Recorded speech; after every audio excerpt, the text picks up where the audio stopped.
I don't want to do that gimmick again where we don't say anything for ages, but I couldn't think of a bit, so there's like this awkward pause now. Yeah, I was just gonna yell Pikachu. You were. And I was gonna do that for like 10 seconds, but I gave up on it. You were.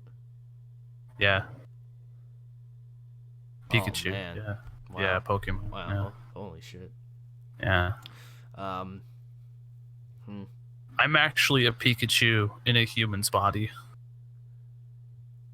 Well. Pika. What the fuck is happening? What have we come to? What is? I don't know. Fucking state of this series. Why do people still watch this? What's wrong with you fucking people? Go outside. Fuck. Literally. You fucking Jesus. ingrates. Wow. You're all deplorables. Oh. I'm gonna lose the election now.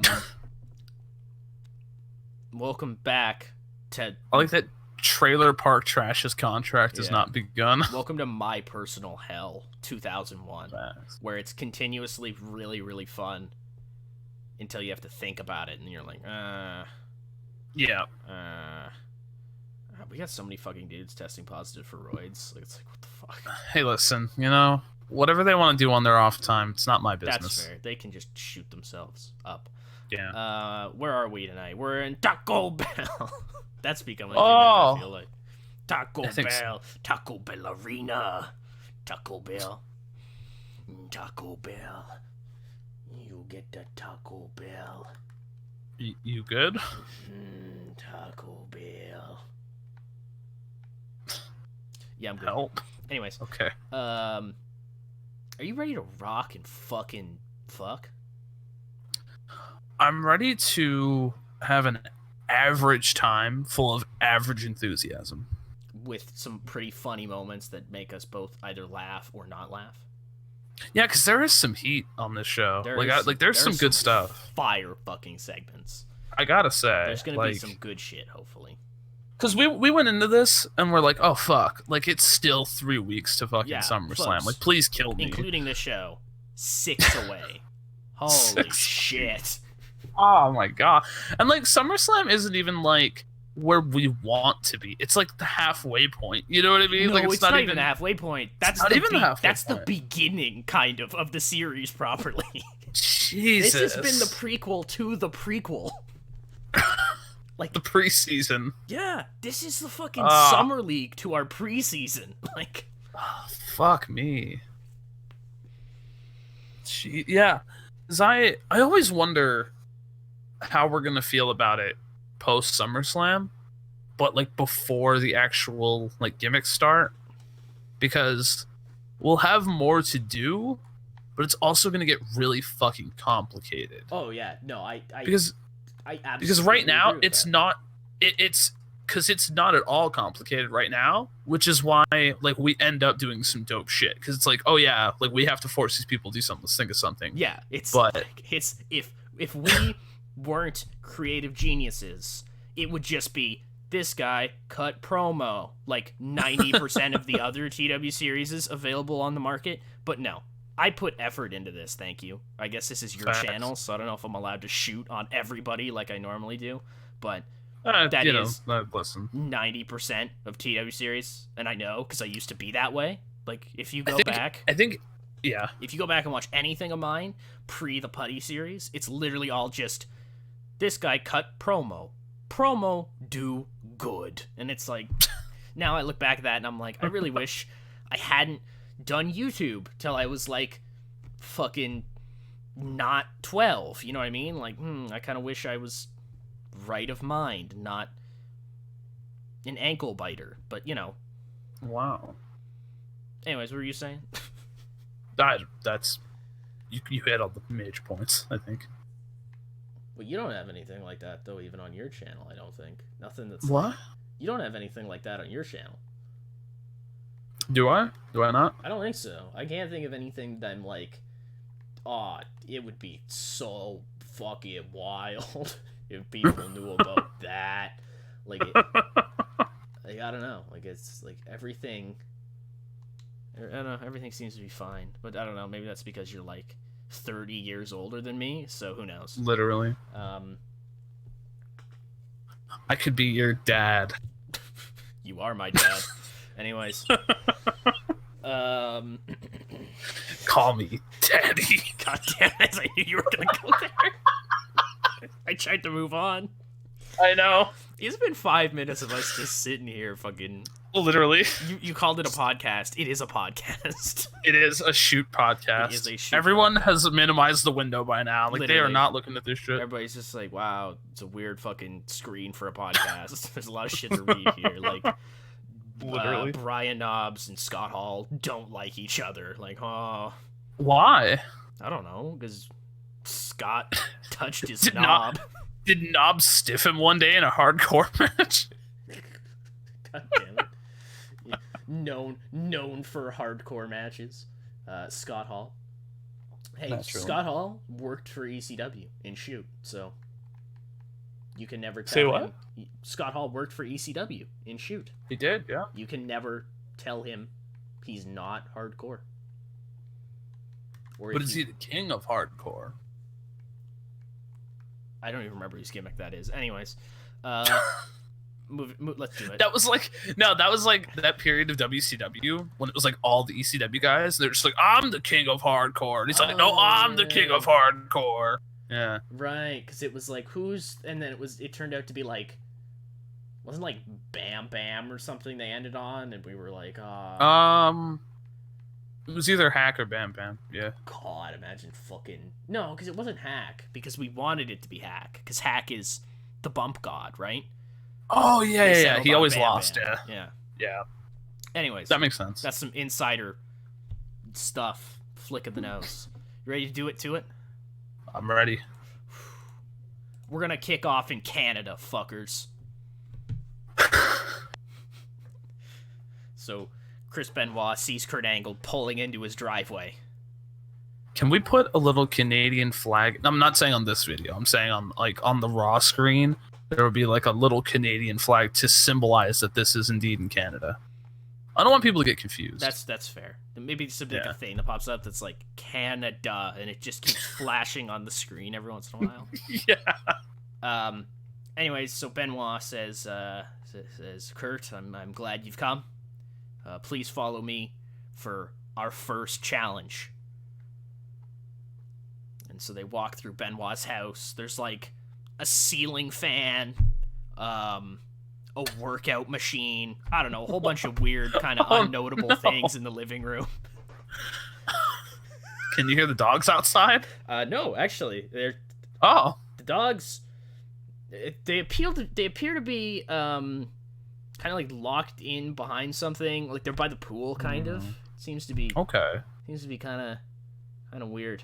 I don't really know why they're in the pool area. It's almost like dogs should be able to go free, but whatever. I don't know. It's a weird one.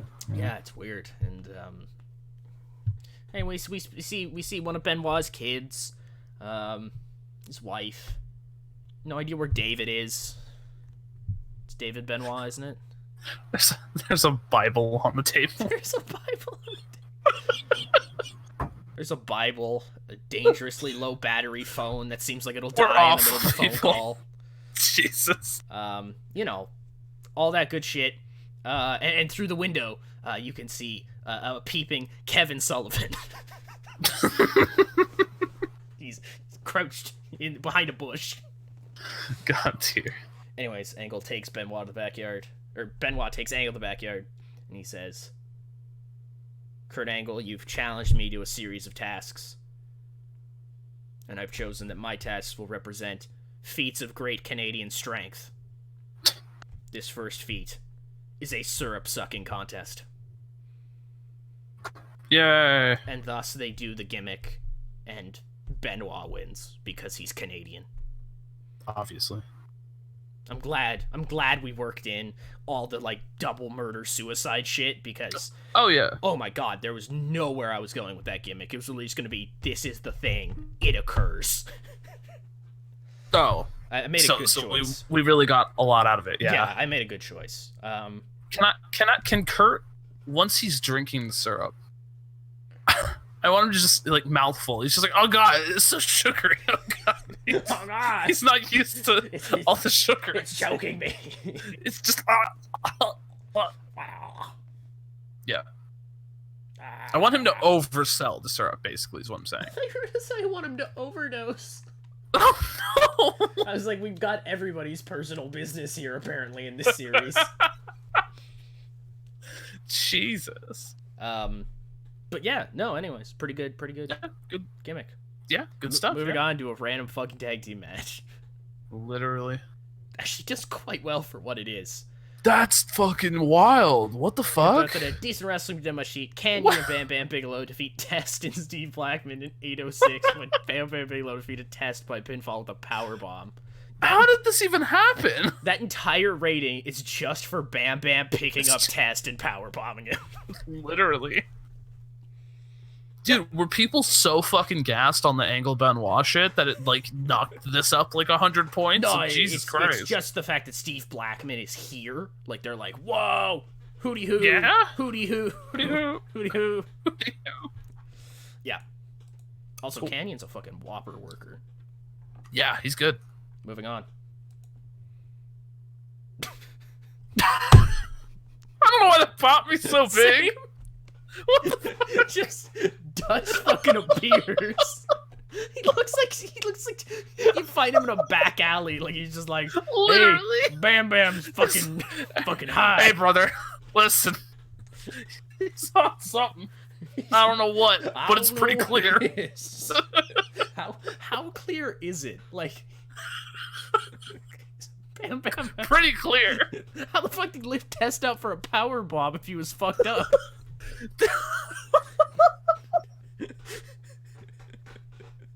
Dude, Test just fucking hoisted himself up. He there, just bro. jumped up and fell back, and Bam Bam was like, Holy shit, top fucking quality. Oh Thanks, my Dutch. god. So backstage, RVD confronts Booker T. He's like, Booker, you've been telling me all these lies, man. I need to know. Who stole my weed? And Booker says, oh, man, listen, before, I didn't know you was serious. I thought we were just playing. If you really want to know who stole your weed, it was... And RVD's like, oh my god. Raven finds some sand on the floor. God damn. I like to think the RVD segments have like a filter over them. Yeah, like it's like they're green and smoky or something. By the know? way, with Raven trying to figure out who's attacking him, and RVD trying to find his weed, there's a lot of crime in the WWF. All right. Oh yeah, dude, the Stone Cold case, it's wild. It's almost like we need some kind of law enforcement. No, just kidding. Big Boss Man won't be back for like 8 months. Literally. This is how I would have brought him in if I had thought of it and he wasn't dead.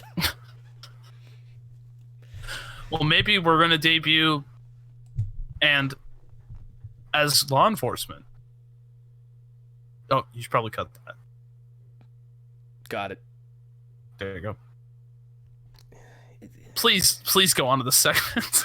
I want to die. Okay, so anyways, Raven, he's searching around backstage. He's in like a fucking Sherlock Holmes getup, because fuck it at this point. It's so god He starts out yeah. in the rafters like we had him months ago in his nest, and he's like looking down on the ground, and he's like, what's that over there? And he like Sting repels down, unhooks himself, takes like 5 minutes.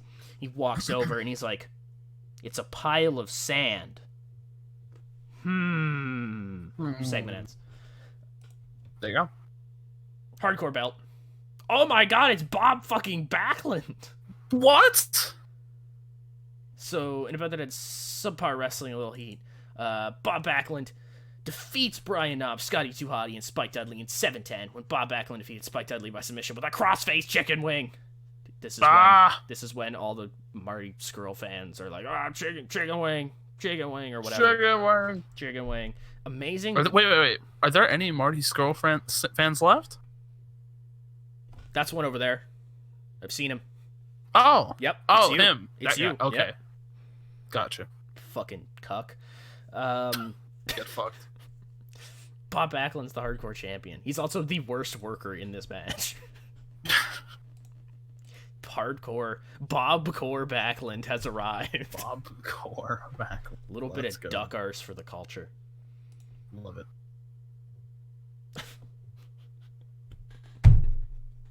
Yeah. Did we confirm This? what Bradshaw's gonna say? No. Anyways, We only confirmed what he was gonna do. I'm just gonna say it then exactly how I pitched it. Just exactly how you pitched it. We're in weirdly the exact same nightclub as we were on SmackDown. Like, Yeah. It's obvious what the fuck's gonna happen. But this time, it's almost like it's a parallel universe, how similar it is. Bradshaw approaches Stacy Keibler. And they start talking back and forth or whatever. He's not as rapey as The Undertaker initially. Bradshaw says, kind of, takes a drink, and he says, I can't help but to assess that you are... I don't know why the fuck he's like... I don't know whose voice that was. Literally, what the fuck? I don't even know how Bradshaw speaks now that I think about it. Yeah, that's true. Like, I was thinking of something he'd call her. I have no clue. Like, especially APA Bradshaw. Like, Yeah. I just think of, like... Howdy, darling. Maybe, because he's Texan. God damn it. He's just like, well, I can't help but notice you're somebody special taste. I'll tell you what, girl. I'll treat you just like I treat the boys. I'm gonna stick... Oh, God. I'm gonna... Help. I'm interested to see if you can spit this out. I'm going to...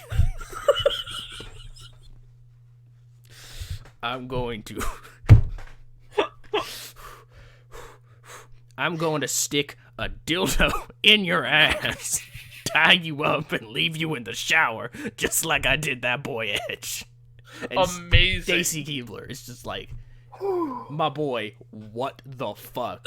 And then Bubba comes over and just punches Farouk. No concept. No context. Literally. Farouk just says, damn. And then Taker and Kane run in. Everybody brawls.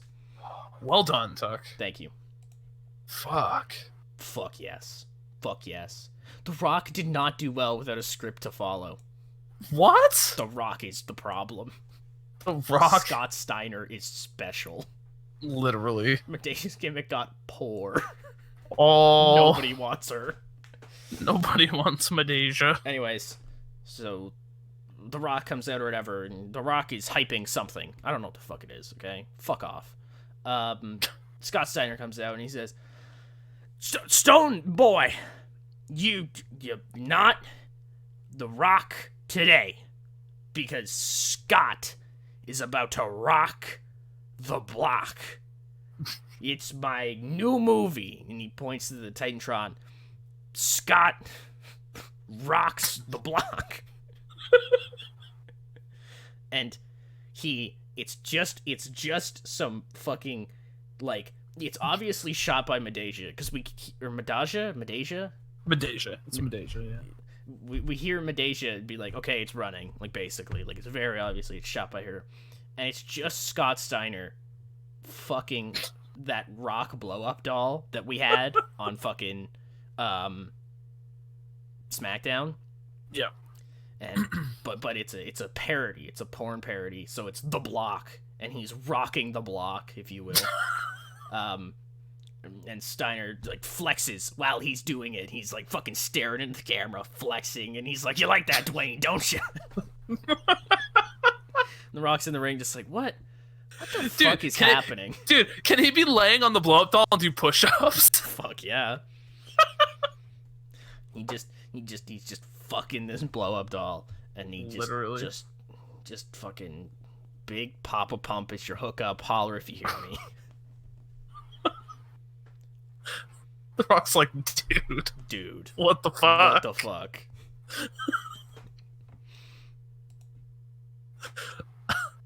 Fuck yeah. You always get those Steiner moments just on point, dude. Yeah. Just out of nowhere. It's fucking on point. Why is this match happening, Tuck? Well, Norman Smiley is led to victory by That's his true. savior, William Regal. That's right. William Regal wins a match. And afterwards, William Regal says, this here Norman Smiley could have never won this match if he was an uncultured savage like that Jeff Hardy is.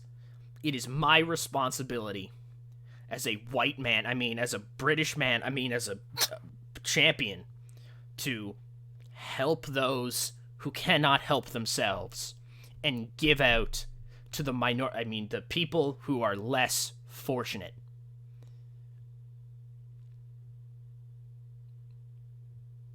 What a noble dude. And then he does some Regal face. He's like, yeah.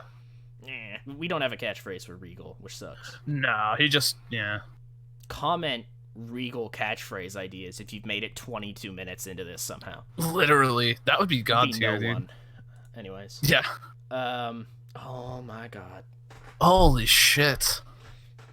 I forgot, my favorite part is he looks like he's part of the stable. Fits right in. He does. Anyways, so Pink Panther style, the entire RTC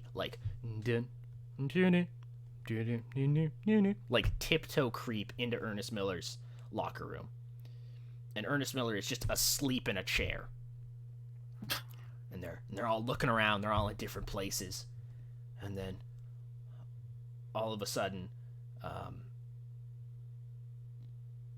Val Venus fucking yells out like, "Oh, baby, this one's the money shot," or something like that. And he looks over, Steve looks over at him, and he's like, "Val, we talked about this." And I was like, my bad, boss, but I found them. And Steve's like, "Oh shit, Val," and he's like, "You done it, Val. You've saved the decency in this world." And then they tiptoe and leave. Could they not find him? They could find his dancing shoes. Ooh. They were hidden away. So Steve, he takes a shoebox and he takes them, and they all leave with it. And then Steve runs back in, kisses the sleeping Ernest Miller on the forehead, pats him on the head, and says, "It's for your own good." Amazing. Fuck yeah. Oh yeah. Rey Mysterio beats Rob Van Dam in 12 minutes with a 619. Fuck yeah. Real good. No gimmick needed. But there is a gimmick. Because afterwards... Oh, hooty hoo! Rob Van Dam gets on the mic and he says, "You. It was you." And Ray's like, "It was me? It was me? What'd I do this time?" And Rob's like, "No, not you. It was your friend." And Ray's like, "Conan? No, the other one. Eddie? No, the black one. Oh. Perry? What? Perry? Holy shit. Just remember, Perry's an international citizen. He is all races." That's true. "No, that Master P." And Ray's like, "Oh, hooty hoo." And Rob's like, "Hooty hoo."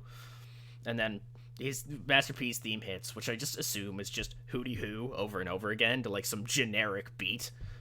Oh, definitely. Like it's like that. It's like Steiner's theme, where it's like a drum loop in front of the siren, but it's just hooty hoo and like a drum loop. Yep. Anyways, Master P comes out with Swole, and he says like, "What you talking about, boy?"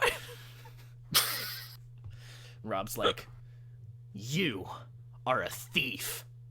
Master P's like, "Yeah, okay. That I am." Rob's Fair. like, "You stole my weed."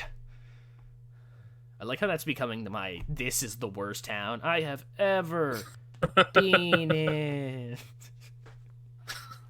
Anyways, Master P's like, This is better. Master P's like, "What? But Rob, what?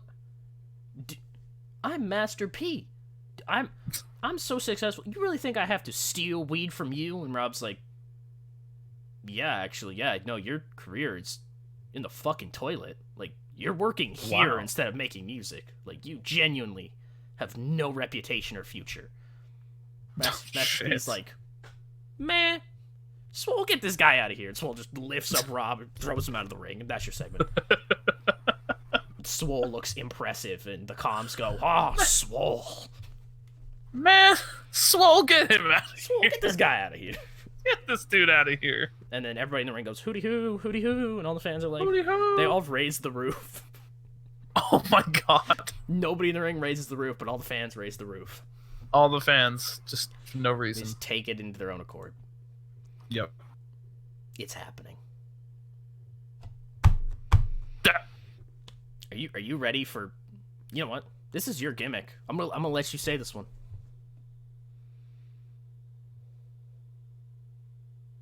Oh shit! I forgot. This is your gimmick. No, I forgot. Damn it! This was dumb of me. 370 wrote this angle, and I didn't even think about the fact that he can't technically say it. Okay, so Lita has an object. It's an unidentifiable object. She's got a fucking UFO in her hands, and nobody knows what the fuck it is. Everybody's like, the fuck is that thing? Maybe it's like something the Hardys would have. It's a lot of cocaine, okay? She's got a lot of cocaine in her hands for some reason. And then Billy Gunn, or whatever, he's looking at himself in the mirror, and he's like, she kind of passes by him, going one way or whatever. We kind of see this. She goes by, and the camera pans into Billy Gunn's locker room, where he's looking at himself in the mirror, and he's like, you are the one. And he's looking at himself, and he's oiling himself a little bit maybe, and he's flexing for himself, and he's just, you are the one. and he just keeps saying, you are the one. It's almost like there was never any thought put into the character aside from he's the one, and it rhymes with Gunn. And so he's looking at himself, and he's like, man, you could pull anything off. And he puts on his old Smoking Guns gear, and he's like, no, actually, that's just not very good. Anyways, and he's just looking at himself, and he says, you are the one. Yeah. And he just keeps oiling himself up. And he's oiling himself so much that he looks over, and he's out of baby oil. He's gonna have to go get some more from fucking, I don't know, Vince or something. Vince has baby oil. He gives baby oil to wrestlers. Even though Vince isn't here technically. So I guess it's Mick Foley. Mick Foley is a baby oil fan. And so Billy Gunn goes to walk out his locker room or whatever, but just as we do, we pan out slightly, and Lita is coming back. Maybe she went the wrong way, because she too is high off her ass, with all the coke in her hands. And so she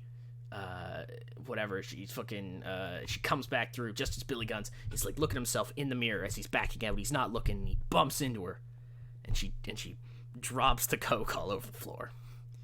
And like Lita's freaking out, like, oh my god, Jeff and Matt are gonna fucking kill me. Not again. God damn it. I can't waste drugs again. I've got to sweep this up. So she goes off and gets like a broom and maybe like a dustpan or something like that. And we follow Billy Gunn. He goes to Mick Foley, and he gets the baby oil from Mick Foley, and he's like, thank you, Mick. And Mick Foley like is very concerned with how oily Billy Gunn is. But Billy Gunn, or whatever, he's walking back to his locker room or whatever, and there's Lita. She's sweeping up the cocaine. And he looks over at her, starts to walk into his locker room, and stops himself. And he looks back over at Lita. And then with the camera shot, we can see he makes eye contact with himself in the mirror. And then turns and looks at Lita. And she's sweeping up this cocaine, and she's bent over. And Billy Gunn takes a nice long look at Lita's ass. And he's like kind of confused. He looks like he's choking on himself maybe a little bit. And then we kind of start to zoom in on his face. And there's this conflict you can see, and he one last time looks in at the mirror, and he looks himself up and down, and then he turns back to Lita. Dun, dun. I'm an ass man. Dun, dun. I'm an ass man. Something has changed in Billy Gunn.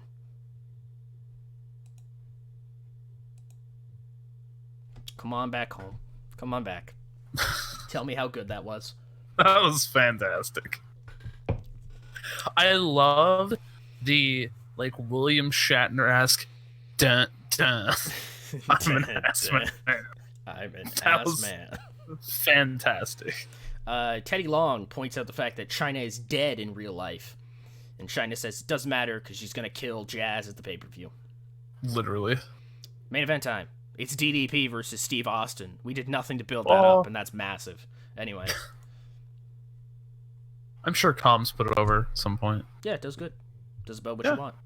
Steve Austin beats DDP with a stunner. Yep. Cool. Yep. And then afterwards, Triple H runs down with Steph. Triple H has a sledgehammer, and he goes to hit DDP, but the ref is like, no, don't do it. Don't do it. Don't do it. And so Triple H... This isn't you, Triple H. Yeah, he hits DDP kind of in the gut, and the ref throws out the match. It's not even happening, and he's like, "No, I can't do this." And the cage raises, and then they start stretching DDP out, but he's eating mandible claw onto Triple H. I mean, what? Anyways, man, that went off the rails. Yeah, holy fuck. Triple H runs off DDP, and finally, it's 370's time to shine. Oh man. Here we go. I want to unmute myself. Please help. Oh, shit. Here we go. I'm ready to fuck this up. You ready? Yep. Mick Foley is out in the ring. I don't know. Maybe Jericho's out first. And he kind of calls out Foley. Did Steve go back after winning? He went to the back and then... Oh, yeah. Steve was out for the match first. Yeah. Wouldn't he I guess he's just there. I guess he's just hanging out. And they have like an I want to say this is like an informal, like confrontation, basically. Hold It's like, yeah. I got a pitch for this, the opening or whatever. I think it's one of those segments where like Raw ends and it's just crazy shit. So like Steve Austin wins, probably a big pop even though he's a heel. And then all of a sudden, like, I guess it's 2001, so I guess it's the game at this point. So time to play the game. Oh shit, big pop. Triple H runs off DDP. They're like in the crowd, like chasing each other. And Steve's kind of like, he's got like a beer in his hand or whatever. And he's I get what you're saying. Watching what's going on, and then all of a sudden, car crash. Holy fuck, it's Mick Foley all of a sudden. Like, we just fucking like bang, bang, bang. You know what I mean? Holy shit. Oh yeah, no, I feel that. Yeah, one of those like just every fucking thing is going down. Like it's fucking crazy. Yep. Yeah. No, I feel that. All right, continue. Well, shit, man. I don't have anything to follow that up. I just have a payoff. Because they're out there, shit's crazy, and Foley is just basically telling everybody that, they have finally got to see was it papers or footage, or was it both? I think it's been both and neither. We've reviewed the evidence of Stone Cold Steve Austin, and it has been sent to the WWE Board of Directors, and the results are inconclusive. We can't tell if he's beaten his wife or not. But the World Wrestling Federation takes spousal abuse very seriously. And Steve, we have to suspend you until we figure this out, until we figure this whole thing out. And Steve is just irate. Immediately slaps Deborah. Just punches Deborah. Immediately. Just, God damn it. And Jericho I don't know, is Jericho laughing, or is he just kind of pleasantly happy with it? I picture like Jericho... one way where he's like taunting and he's like, "Yeah, I got you, bitch," and then one way where he's just like, "Yeah, that's fair. He beats his wife. He should probably be suspended." No, it's probably like Jericho's like, "Inconclusive, Mick. Are you fucking blind? Like, oh good. Oh yeah, okay. Is everybody in this company fucking blind?" I'm off, brother. That's fair. Yeah. Well, yeah, because is he considered like the one guy that gets it? I think he's the one guy who doesn't get it. Curb Your Enthusiasm theme starts. There's your show. Yep. You think we can survive a bit without Steve Austin? Yeah. Yeah, absolutely we can. Well, as you pitched, I mean, he's not going to be gone, but he's not going to be here. Yeah. Yeah. We will be okay. You know who's not going to be okay? Who?